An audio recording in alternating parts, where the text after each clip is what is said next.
Good morning my dear students. आज मैं आपको क्लास मैथ का लेसन 13.2 आलेखों का परिचय इंट्रोडक्शन टू आर्टिकल का क्वेश्चन नंबर 2 एक्सरसाइज का पार्ट 2 लेके आया हूं। निम्नलिखित तालिकाओं का आलेख खींचिए। ये इस कक्षा 8 का ये आखिरी सवाल है। आपका यहाँ सिलेबस मैं पूरा करने जा रहा हूं। यहाँ पे क्या दिया है, वर्ग की भुजा दिया हुआ है और क्षेत्रफल दिया हुआ है। वर्ग की भुजा 2 है और सेंटीमीटर है, क्षेत्रफल 4 सेंटीमीटर है और 3 सेंटीमीटर भुजा है और 9 सेंटीमीटर उसका क्या है, क्षेत्रफल दिया है। 4 सेंटीमीटर वर्ग की भुजा, 16 सेंटीमीटर क्या दिया है, उसका क्षेत्रफल दिया है।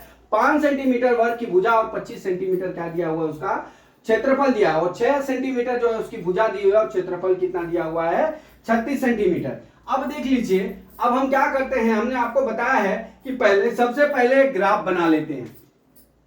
हमने एक ग्राफ बना लिया, ठीक है। यहां एक्स एक्सिस होता है, वहां वाई एक्सिस होता है। अब हम मानते हैं कि दो खाना बराबर एक इकाई यक्स अक्ष पे, कितना, यक्स अक्ष पे, ठीक है। अब हम चार खाना बराबर एक इकाई वाई अक्ष पे।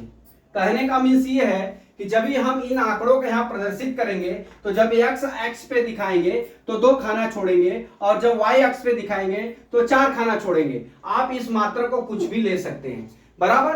तो अब हम चलते हैं यहां पे। अब देख लीजिए, मैं यहां पे दर्शाता हूं आपको।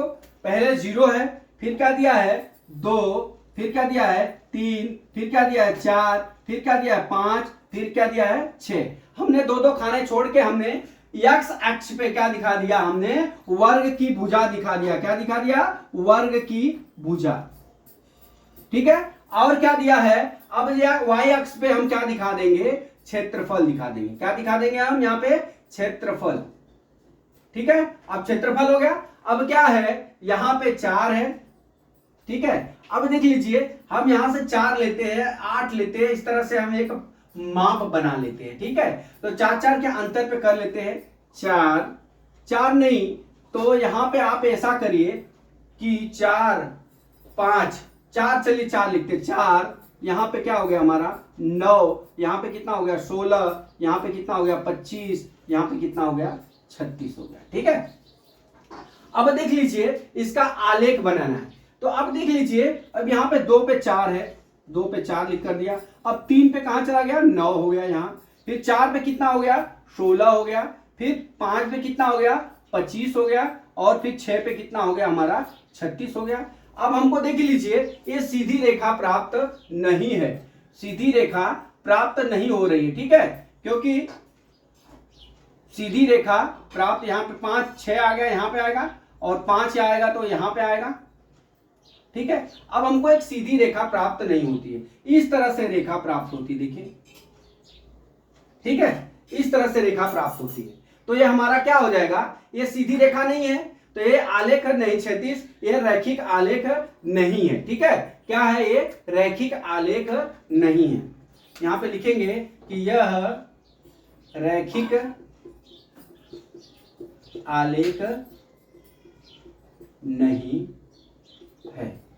देख लीजिए, आपको एक चीज बता दूं कि जब भी आप इस आंकड़े को जब दर्शाएंगे ना, यहाँ पे ग्राफ पे जब बनाएंगे ना, तो पेन से बनाया है इसलिए इधर उधर हुआ है। तो आप जब बनाएंगे 2 हुआ, 3 पे 9 गया, फिर 4 पे कितना गया, 25 गया, ठीक है। तो 25 गया, फिर 5 पे कितना चला गया, यहाँ पे 16 है। इस तरह से क्या हो गया, यहाँ पे सब अलग अलग तरह से हो गया है, क्योंकि कोई समान अंतर पे यहाँ पे दिखाया नहीं गया है। तो इसलिए क्या है, ये रेखाएं सीधी नहीं होंगी, इस तरह से यह रैखिक आलेख नहीं है। तो इस तरह से सब चैप्टर समाप्त हुआ। तो दोस्तों, मैं आशा करता हूं कि सवाल समझ में आ गया होगा। जय मां सरस्वती, जय भारत माता, जय जवान, जय किसान।